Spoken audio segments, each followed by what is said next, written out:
estamos en el salón donde se expuso el cadáver de San Juan de Dios. Espero que al terminar la conferencia no quede aquí mi cadáver como consecuencia de la persecución y arrojo de distintas hortalizas y material de huerta, que por otra parte a mi mujer le vendría muy bien.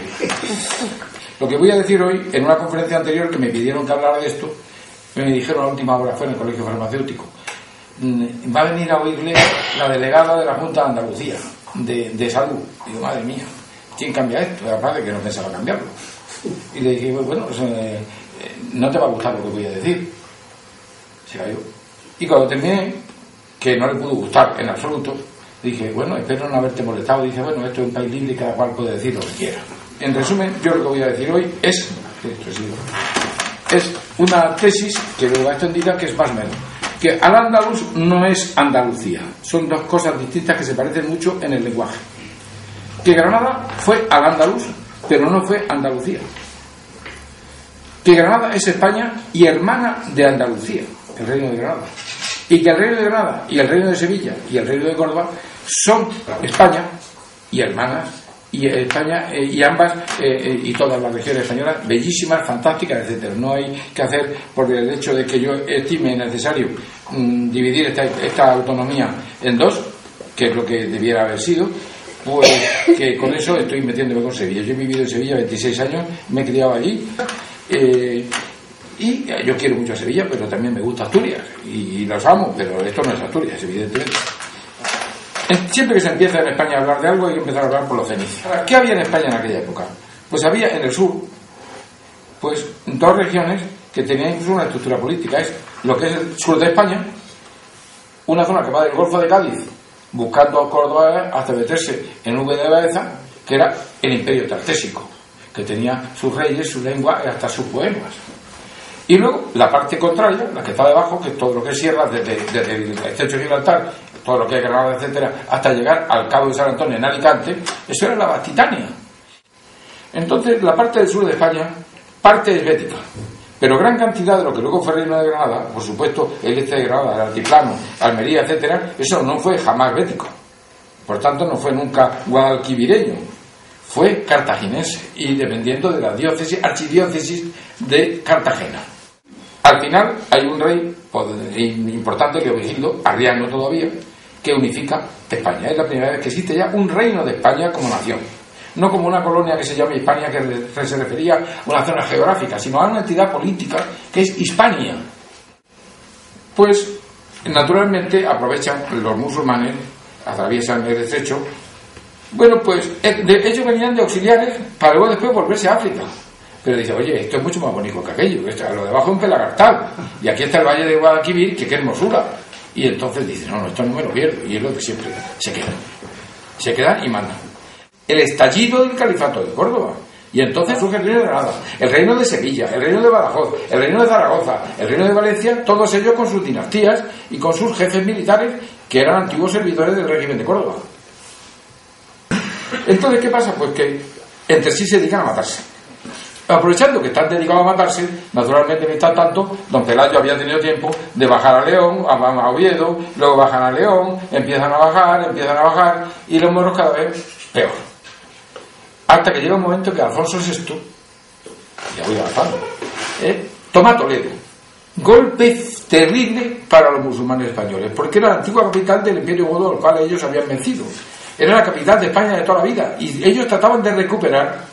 Ahora cuando hablan de que la reconquista es un camelo de los actuales gentes de derechas, porque realmente esto fue una conquista de un reino independiente que era la España musulmana, y que por tanto eran tan españoles como no, usted perdone. Desde el primer momento hay conciencia de que ha habido una pérdida de España.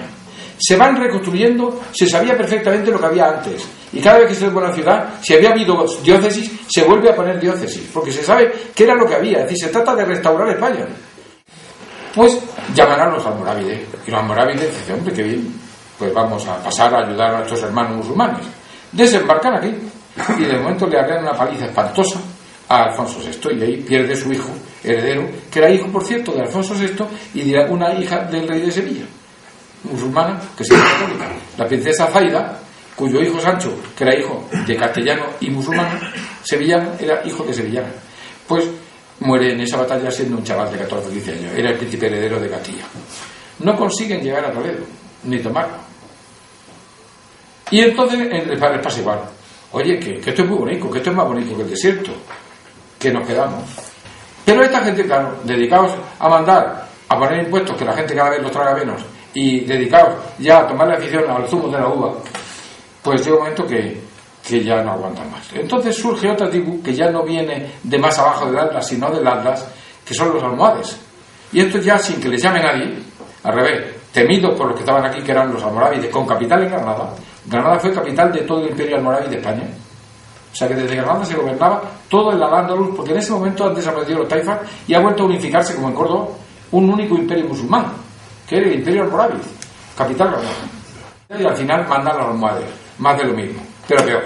Porque estos eran unos auténticos talibanes, y lo primero que dicen es que nada de aguantar judíos ni cristianos, que hasta ahí podíamos llegar.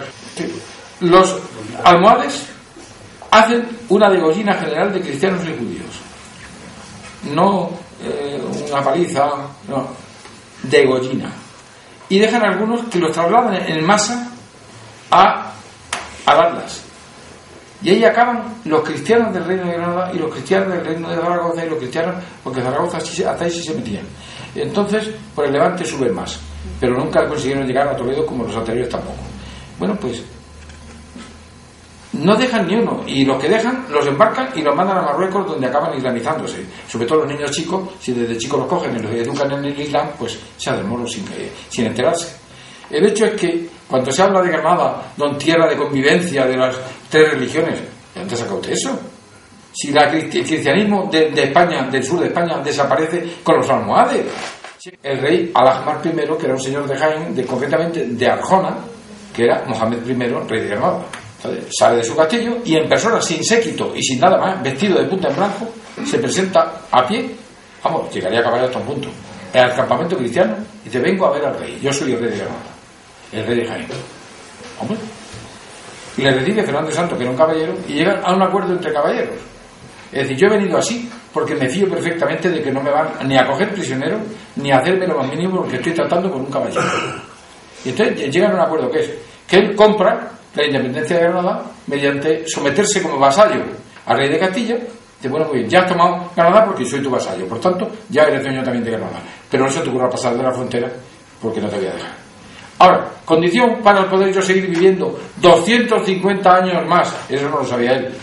El rey de Granada duró imprevistamente 250 años en una dinastía porque lo permitió el acuerdo entre el rey de Granada y el rey de Castilla mediante un pacto.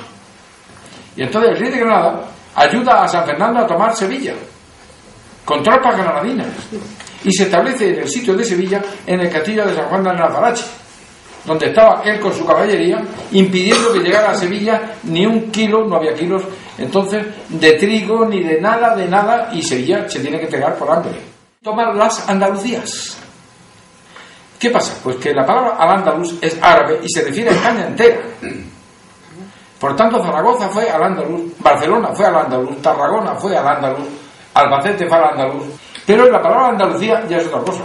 Esa es una palabra castellana que alude a parte del sur de España. Parte.